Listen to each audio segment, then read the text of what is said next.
তো আপোনালোকে এই ভিডিঅ'টো যদি আপোনালোকে সম্পূৰ্ণ ভিডিঅ'টো চাই তেতিয়াহ'লে আপোনালোকে আসলতে অনলাইনত আপোনালোকে কেনেকৈ তীৰ কাটিব পাৰে তো সেইখিনি কথা আপোনালোকে বুজি পাব আৰু দেখিবলৈ পাব আপোনালোকে কেনেকৈ অনলাইনত তীৰ কাটে আৰু যদি আপোনালোকে অনলাইনত তীৰ কাটিব খোজে তেতিয়াহ'লে আপোনালোকে এই ভিডিঅ'টো সম্পূৰ্ণ ভিডিঅ'টো চাই থাকিব তো তেতিয়াহ'লে আপোনালোকে অনলাইনত তীৰ কাটিব পাৰিব। তো এতিয়া আমি গুগলত সাৰ্চ কৰিম onlinetircounter.com। অলপ লোডিং হোৱাৰ পিছত আপোনালোকে চাই আছে এনেকৈ এটা ইণ্টাৰফেচ আহিব আপোনালোকৰ সন্মুখত। আপোনালোকে একেবাৰে ওপৰত যে আছে onlinetircounter.com তো আপোনালোকে তাতে ক্লিক কৰিব। ক্লিক কৰাৰ পিছত আপোনালোকে চাব এনেকৈ এটা ইণ্টাৰফেচ আহিব। এইটো হৈছে onlinetircounter.com। ইয়াৰ পৰা আপোনালোকে অনলাইনত তীৰ কাটিব পাৰিব। তো আপোনালোকে কেনেকৈ অনলাইনত তীৰটো কাটিব আৰু অৰ্ডাৰবোৰ আপোনালোকে কেনেকৈ কৰিব তো সেইটো আপোনালোকক দেখাই দিম। তো আপোনালোকে ভিডিঅ'টো স্কিপ নকৰাকৈ চাই থাকক। তেতিয়া যদি আমি ইয়াৰ পৰা অৰ্ডাৰ কৰিব খোজো নম্বৰবোৰ তেতিয়া আমি শ্বপ নাওত ক্লিক কৰিম। তাৰ পিছত আমি এনেকৈ এটা ইণ্টাৰফেচ দেখিবলৈ পাম। তো ইয়াতে 9 এণ্ডিঙৰ পৰা আপোনালোকে চাই আছে ইয়াতে 9 এণ্ডিং আছে 8 এণ্ডিং আছে। তো আপোনালোকে ইয়াতে গোটেইকেইটা এণ্ডিঙে পাব 9ৰ পৰা 0 লৈকে। তো আপোনালোকে যদি এণ্ডিং কেইটা চাব খোজে তেতিয়াহ'লে আপোনালোকে স্ক্ৰল কৰি নিচফালে যাব। তাৰ পিছত আপোনালোকে গোটেই নম্বৰ কেইটা দেখিবলৈ পাব স্ক্ৰল কৰি নিচফালে গ'লে। তো আপোনালোকে ইয়াৰ পৰা যিকোনো এটা সিলেক্ট কৰিব। সিলেক্ট কৰাৰ পিছত আপোনালোকে 4টা অপচন দেখিবলৈ পাব। আপোনালোকে আসলতে নম্বৰটো ক'ত কাটিব এই 4টা অপচন আহিব। তাৰ পৰা আপোনালোকে যিকোনো এটা অপচন সিলেক্ট কৰি ল'ব।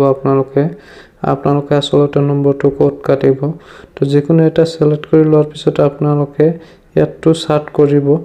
এডটো সাৰ্চ কৰাৰ পিছত আপোনালোকে চাব ওপৰত ৰাইট সাইডত আপোনালোকে এটা চাব তাতে আপোনালোকে ক্লিক কৰি আপোনালোকে এনেকৈ এটা ইণ্টাৰফেচ দেখিবলৈ পাব।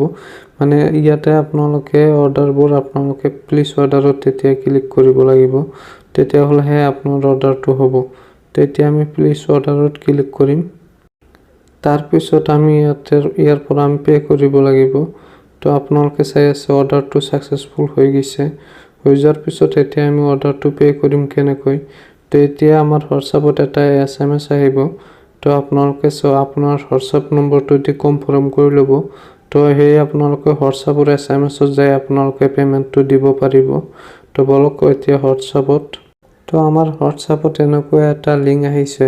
তো এই লিংকটোৰ পৰা যদি আমি পেমেন্টটো দিব খোজো তেতিয়াহ'লে আমি ইয়াতে onlinetircounter.com অৰ্ডাৰ ষ্টেটাছত আমি ক্লিক কৰি ইয়াৰ পৰা আমি পেমেন্টটো দিব লাগিব। তো আমি তাতে ক্লিক কৰিম। তাৰ পাছত আমি এনেকৈ এটা ইণ্টাৰফেচ দেখিবলৈ পাম। তো ইয়াতে 3টা অপচন আছে। আমি এই 3টা অপচনৰ ভিতৰত যিকোনো অপচনৰে আমি পে কৰিব পাৰোঁ আৰু আফটাৰ আমাক পেমেন্টটো কেনেকৈ দিব সেইটো আপোনালোকক কম।